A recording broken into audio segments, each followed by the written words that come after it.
last match. What can you take away from Sporting KC playing in Toluca and now having to travel out here? First, they played really well in both legs, so they represented themselves. They played good football. They were dominant,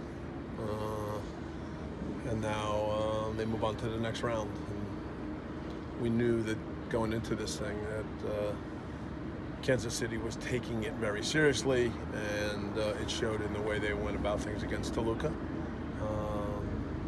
They'll arrive here today.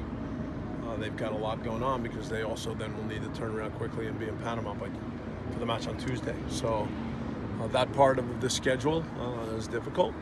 They've got a deep squad. We'll see what they choose to do in terms of selection.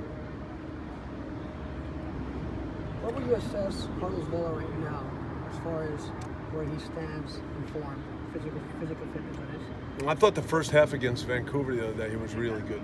Scored an excellent goal, really moving well, dynamic. So I think he's ready to start the season. Nothing to worry about the Carlos injury last weekend? That's in the rear-view mirror. Right? That's old. No, he came out of it fine. How much of that intensity level for that final preseason can you take away? Maybe it stood above some of the games to get you ready, like the dress rehearsal, for lack of a better expression, for this game? I think as you get closer to the season, it's normal. Everybody's excited and understands that level of intensity, tempo, all need to get cranked up to make sure that you're ready to go in the first match. Last season were 68 goals in the season for LAFC. How the expectation for this coming season? Last season, we were certainly a team that created a lot of chances, and we felt good about that. We scored a lot of goals. Sometimes we look at advantages where we didn't score, and we feel like there were many more goals there for us. But we also know that in order to be a complete team, that we have to defend better. We also gave up more goals than the top teams normally allow, so we've got to improve in all areas. Well, you guys had an outstanding season as far as the fan base is concerned, and the fans just came out of the woodworks and a lot of support for you guys.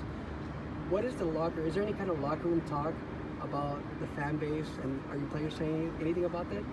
Oh, all the time. I mean, look, we had a lot of members from the 32-52 here watching training the other day, so every one of us that's part of LAFC is proud of the connection that we have with our supporters.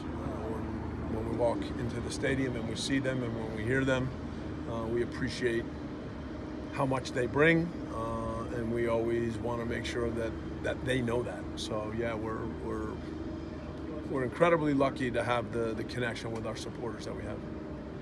Well, after today's training, do you know what your starting 11 will be for Sunday, or is there still some adjustments you need to make for the game? I think we're close. There's always a couple things that you think through at the end, but the way preseason has played out, I think we have a pretty good idea. As far as Dio and Christian, what's your assessment with them as far as health? Christian's had a very good preseason. He came in following the national team camp, so that extra work that he got, you could see right away in the way he went about things. Dio had a abdominal hernia surgery, I think, in the off season, so he came in, and in the early weeks we needed to go a little bit slower, but he's really put it in another gear in the last week to 10 days, so both are doing well. Who do you expect to get that starting position? Not sure. That's one of the things that's still being discussed. Are there any players ruled out for Sunday's game confirmed? There are players that are back in full training that still need more time to be ready. And then the one player who's still there's two players that are not in full training right now, and that would be Alex Guido and Andre Horta.